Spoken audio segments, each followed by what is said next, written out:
Hello' বন্ধু বান্ধৱীসকল, মই নতুন মিনি ব্লগলৈ আপোনালোক সকলোকে স্বাগতম জনাইছোঁ। এইফালে মানে চানাৰ দোকান আহিছে, তো বসন্ত কৈছে চানা খুৱাম বুলি। তো এনেকৈ আহি পালে ওচৰত তো মানে চানা ৰেডি কৰিছে। তো এইফালে আছে বসন্ত, তো এইফালে আছে কমল। তো মানে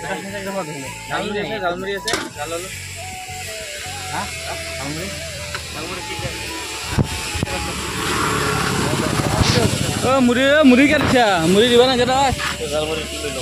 এই জালমুড়ি নালাগে,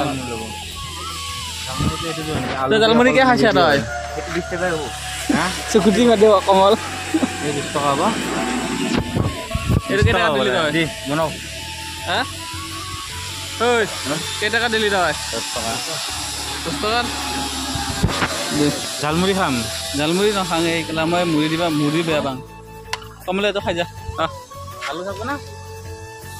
এই আলুৱে না ইয়াৰ জালমুড়ি আলু দিবা। এই কেঁচা আলু আছে, কেঁচা নাই নিব। এই ভাত খাইছো এয়া আগতে অপলা বলে মাছি এইটা আলু দিছা 20 টকা বলবি।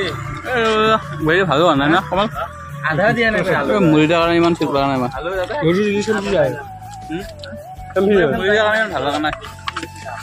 চুগাছি মানে আমাক চানা খুৱাই কিনে মানে সি মানে আমাক এটা কাম কৰিব দিছে, লগাই দিছে কাম।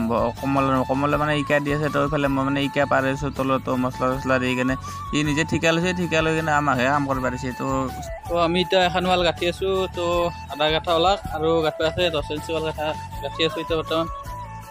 তো এইফালে আমাৰ আছে কমল মিস্ত্ৰী, আছে আমাৰ বসন্ত মিস্ত্ৰী, দৌ আছে মিস্ত্ৰী। তো মই অলপ চলপ হেল্প কৰি দিছোঁ মানে।